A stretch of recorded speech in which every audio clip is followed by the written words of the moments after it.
All right, let's get right into it. Today, we are breaking down a principle that is, I think, more critical than ever in our totally scattered world: the incredible power of concentration. Does this feel familiar? I mean, really. You're juggling projects, you're chasing opportunities, you're trying to be everywhere at once. That's pretty much the default state for, well, for most of us, right? But you know what? It's also a recipe for mediocrity. This explainer is all about the antidote. So let's get to the heart of it. What does it actually mean to concentrate your forces? Here it is, Law 23. And the logic? It's brutally simple. Intensity will always, always defeat extensity. It's not about how many things you do, it's about how deeply you do one thing.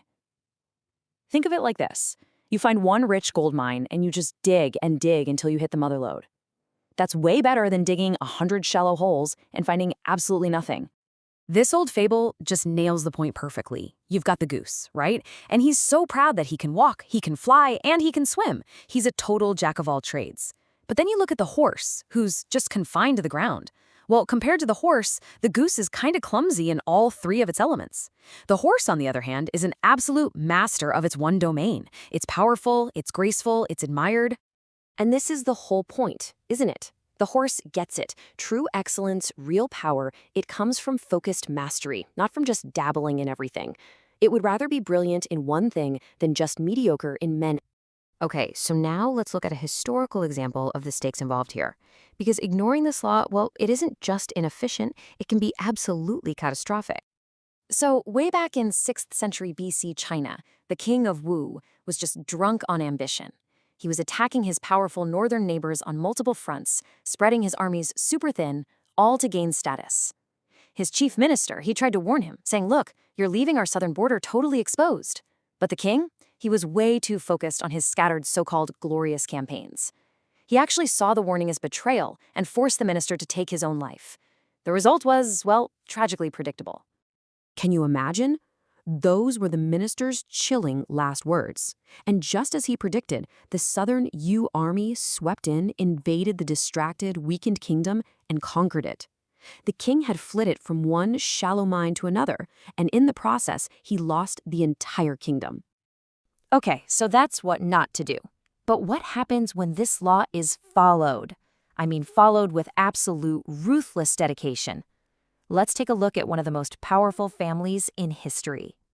The Rothschilds built an entire empire on concentration. First, they didn't spread their services thin. No, they attached themselves to a single key patron. Second, they kept everything, and I mean everything, within the family, concentrating all their talent and trust.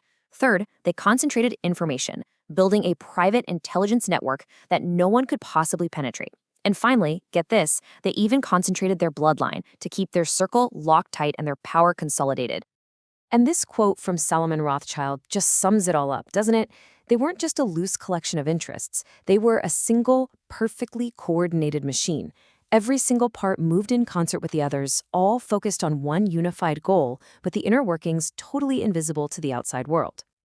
So we've seen the history, we've seen the good and the bad. How do we actually use this? What are the practical keys to putting this law into action? Here's the thing you really need to get. The modern world is literally designed to pull you outward toward distraction, toward diffusion. Real power lies in resisting that pull. It's about a strategic retreat inward, into deeper thought and singular, powerful focus. So let's boil this down to some real actionable principles. First, find your one rich mine, your single most important goal, and pour all your energy there. Next, attach yourself to a single key source of power, like a patron or a mentor, not a dozen of them. Always be looking to identify who really holds the power behind the scenes and focus your attention there. And remember what Schopenhauer said. Your intellect isn't about knowing a little bit about everything. It's a measure of the intensity of your thought.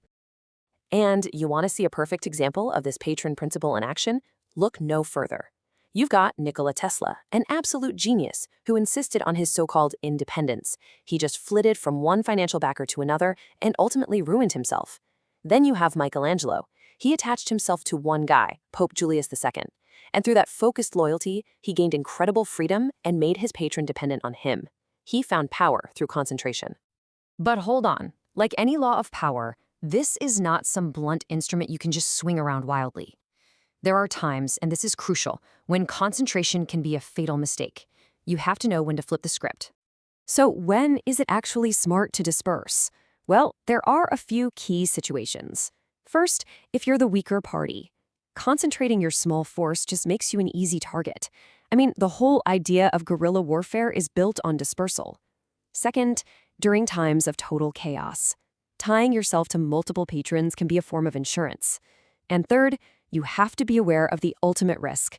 If your single source of power disappears, so do you. Just ask Cesare Borgia, whose power completely vanished the second his father, the Pope, died. But for most of us, in most situations, this right here is the image you need to burn into your mind. The arrow. It's simple. You can't hit two targets with one arrow.